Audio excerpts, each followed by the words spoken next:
Okay, so what I want to look at is the Shlishi in Parshat Emor, and that is where the Torah starts speaking. It says, "Vaydaber Adonai el Moshe emor, daber el Aaron ve'el banav el kol bnei Yisrael v'amart alehem." So speak to bnei Yisrael and speak to Aaron and all his and his children and all of bnei Yisrael and say to them, "Ish mi beit Yisrael." I mean, I get about Yisrael.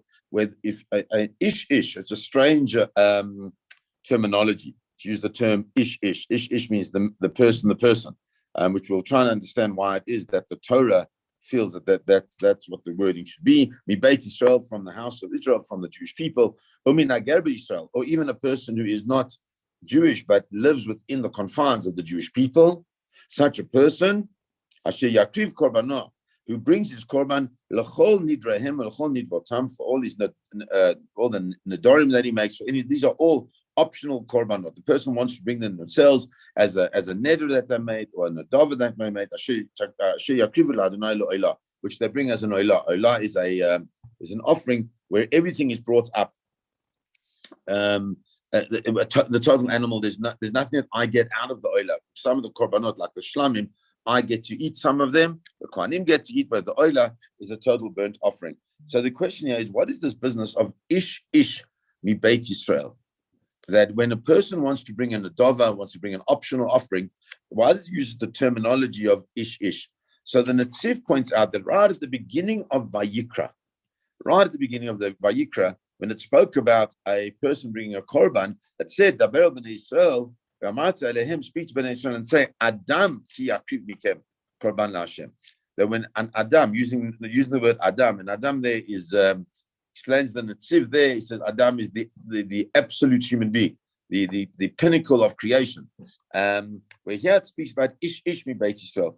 Ish would seem to imply anyone, a person who is who's just from Bnei Israel. However, he says when we're talking about here is that why would a person want to bring a korban nadava? Why would you want to bring an optional korban? And he explains that the reason is because it's part of a process. Litpalel bishvil mashu, because a person is coming to daven for something. When a person brings a korban, they're trying to come closer to HaKadosh Baruch Hu because they want to engage with Hashem in a profound way. When it spoke about the one of Adam ki yakriv mikem, that's right at the beginning of Vayikra, it was talking about a person who's coming to represent the community. When a person is representing the community, they need to be on the highest level that they could possibly can be.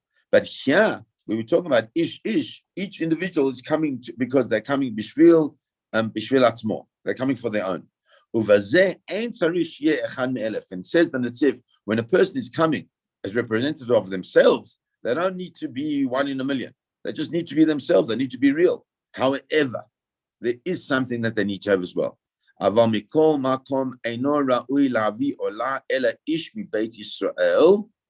does it mean? That it has to be an ish mi beit Yisrael. Hainu, what does that mean? Sheyeh ben Torah. A person who wants to bring a korban on his own has got to be, or her own, has got to be a ben or bat Torah. They've got to be somebody who is immersed within the practice and the understanding and the consciousness of what it means to be a Jew. And they need to understand the tachlis of the korban, what the purpose of the korban is. And to understand profoundly what the connection is to HaKadosh Baruch Hu, in order that their tefillah will be zakah or mukubelet, it will be clean, it will be pure, or mukubelet, and it will be received.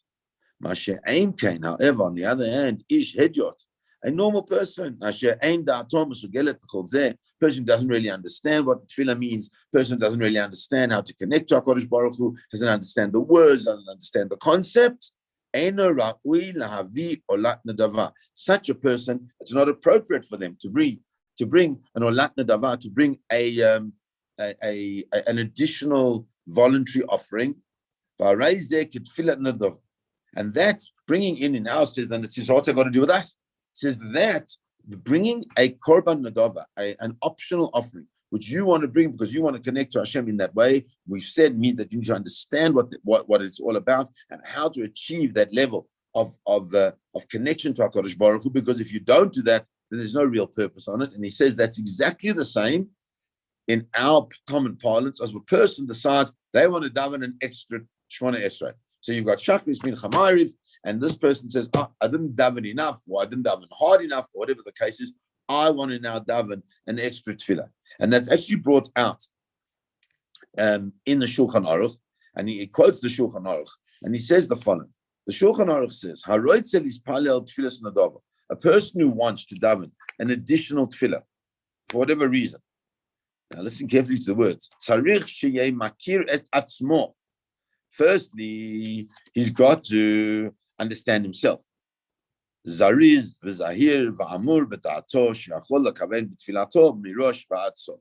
Says firstly, you're bringing a korban nadav, which means you're doing something, not what Chazal said, not what the Torah prescribed. You're doing something for your own, which means you got to know yourself that you can be a zariz, which is have the appropriate strength, v'zahir, and you have enough care, v'amur b'ta'ato, and have strong enough concentration to be able to be mechaven, to be concentrate, and to understand your tefillah from the beginning to the end.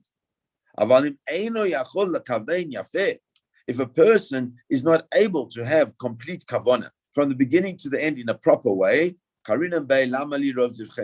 we have a pasuk, and the pasuk says, where Hashem says to Bnei Israel, well, what do I need all your korbanot for? You bring all the korbanot, but you don't have the right kavanahs. Says Alavai, we wish would be an amazing thing. We would be able just to have the right kavanas for the 3 tefillos of the day. And so often what we want to do, and we spoke about this very briefly concerning the sons of Aaron HaKohen, Nadav and Avihu, who brought up, that was the last couple of parshas we've spoken about that, who brought up the strange fire. They wanted to bring their own tefillah. Sometimes we want to bring our own tefillah, but the Shulchan Aruch says Alavai, which would be that we would be able just to concentrate on the 3 tefillahs properly, Shachris, Mincha, and Ma'ariv. For us to be able to bring something of our own, something new, something different, means we have to have complete kavanah. At least, according to the Shulchan Aruch, when we daven Shemona Esrei, we should at least have kavanah in the first bracha. That gives us an ability to connect in that way. But to think that we are able to connect on a total in the whole of Shemona Esrei all the way through is something that, a way it seems to be implying from the Shulchan Aruch, there's a certain brazenness that the Chazal don't want us to have, to think that we're able to connect in that profound way based on these psukim. And when one davens, carries on the Torah, it's got to be lirtzonchem. What does it mean, lirtzonchem? Lirtzonchem means the purpose of the tefillah is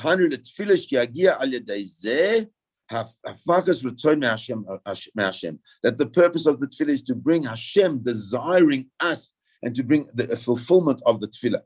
But that can only be, he says, when we're standing before HaKadosh Baruch Hu as the real person that we are, in our totality of with all our flaws and with all our vulnerabilities, because only then are we able to connect in that way. And so therefore, these psukim are teaching us about if we want to daven extra, and I'm not talking about Tehillim and davening for other people, but if we want to daven for ourselves, let's start off with perfecting the early morning Shachris, the afternoon Mincha, and the late evening Ma'ariv. Have a beautiful day, everybody. Bezrat Hashem will continue tomorrow.